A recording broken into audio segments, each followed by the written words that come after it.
અમદાવાદમાં 12 જૂન 2025ના રોજ એર ઇન્ડિયાના બોઈંગ 787 ડ્રીમલાઇનર વિમાનની દુર્ઘટનાએ સમગ્ર દેશને હચમચાવી દીધો હતો।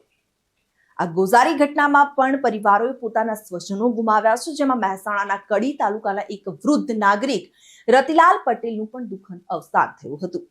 દુર્ઘટના બાદ મૃતદેહોની ઓળખ કરવી અત્યંત પડકારજનક બની હતી, કારણ કે વિમાનમાં થયેલા વિસ્ફોટ અને આગના લીધે ઘણા મૃતદેહો બળીને ઓળખી ન શકાય તેવી સ્થિતિમાં હતા।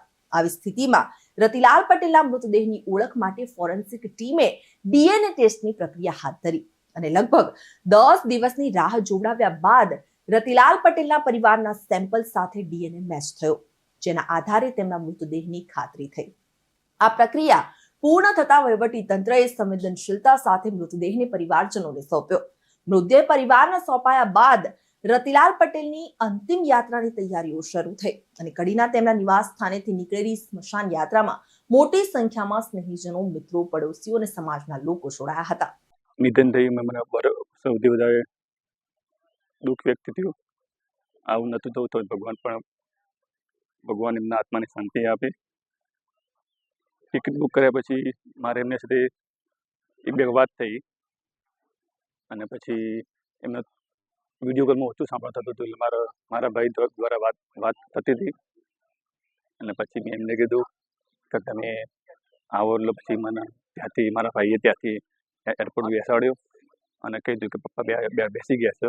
તો મેં કીધું હા, હું ત્યાંથી ગેટવેક એરપોર્ટથી હું ત્યાંથી એમના સાંજે ટાઈમે લઈ આવીશ। કેમ આવવાના હતા? કેટલા સમય પછી પોતાના ઘરે આવવાના હતા? એ આવવાના મારા ઘેર મને મળવા માટે।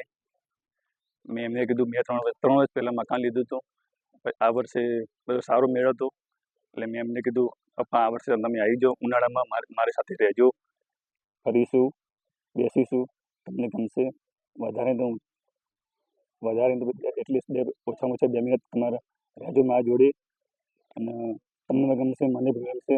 અને મારી એક ઈચ્છા હતી તમને આ વર્ષે બોલાવી લઉં, એટલે મેં આ પ્લાનિંગ કર્યું હતું અને આ વર્ષે બધું ફટાફટ મેં બોલાવવાનું કર્યું હતું।